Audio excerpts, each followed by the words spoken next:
PRP কি শুধু চুলেই হয়? অনেকেই পিআরপি কথাটা শুনলেই মনে করেন পিআরপি শুধুমাত্র চুলে করা যায়। না, আসলে পিআরপি আমরা অনেক জায়গায় অ্যাপ্লাই করি। পিআরপি হচ্ছে প্লেটলেট রিচ প্লাজমা, যেটি আপনার রক্ত থেকেই প্লাজমাটাকে সেপারেট করা হয়। মানে আপনার কাছ থেকে লাল রক্ত নিয়ে সেখান থেকে সেন্ট্রিফিউজের মাধ্যমে আমরা কিন্তু প্লেটলেট রিচ প্লাজমাটাকে সেপারেট করি। তারপর সেটা কিন্তু বডির বিভিন্ন জায়গায় ব্যবহৃত হয়।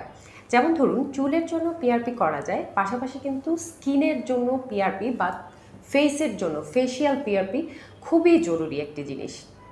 আজকে কথা বলবো ফেসে কারা কারা করবেন পিআরপি। যাদের ধরুন অ্যাকনে স্কার মার্ক রয়েছে বা ওপেন পোর্স রয়েছে, কিংবা আনইভেন বা ডাল স্কিন বা রোদে ট্যান হয়ে গেছে, তারা কিন্তু নির্দ্বিধায় পিআরপি করতে পারেন এবং অবশ্যই খুব একটা ভালো ইন্ডিকেশন। পিআরপি কিভাবে করা হয় ফেসে? আমরা ইনজেকশন দিয়ে থাকি, ইনজেক্টও করি, পাশাপাশি মাইক্রোনিডলিং এর মাধ্যমে আপনার কিন্তু ফেসিয়াল পিআরপিটা করা হয়। পিআরপি ফেসের ক্ষেত্রে কি কি কাজ করে, যেমনটা বলছিলাম, অ্যাকনি স্কার মার্ক যাদের আছে, পোর্স যাদের আছে, তাদের ক্ষেত্রে কিন্তু খুবই চমৎকার একটা রেজাল্ট দেখা যায়। এছাড়া পিআরপি অ্যান্টি এজিংয়ের কাজ করে, ন্যাচারাল রিজুভিনেশনের জন্য পিআরপি তো আসলে এর কোনো বিকল্প নেই।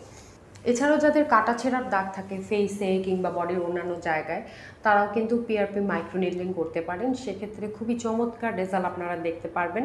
সো পিআরপি আসলে খুবই ইম্পর্ট্যান্ট একটি জিনিস, আর আমি সাজেস্ট করি যে পিআরপি অবশ্যই মাসে একটা করে নেবেন, কিন্তু মিনিমাম কিছু কোর্স, কিছু সেশন নিতে হয়, সেটি 4 থেকে 6টা আমরা সাজেস্ট করি। সেটা আপনার স্কিনটা বুঝে, সিভিয়ারিটি বুঝে আমরা সাজেস্ট করবো যে আপনাকে কয়টা সেশন নিতে হবে। আরও ডিটেল জানতে স্ক্রিনে দেওয়া নাম্বারে ফোন করে বুক করুন আপনার appointment. Thank you so much.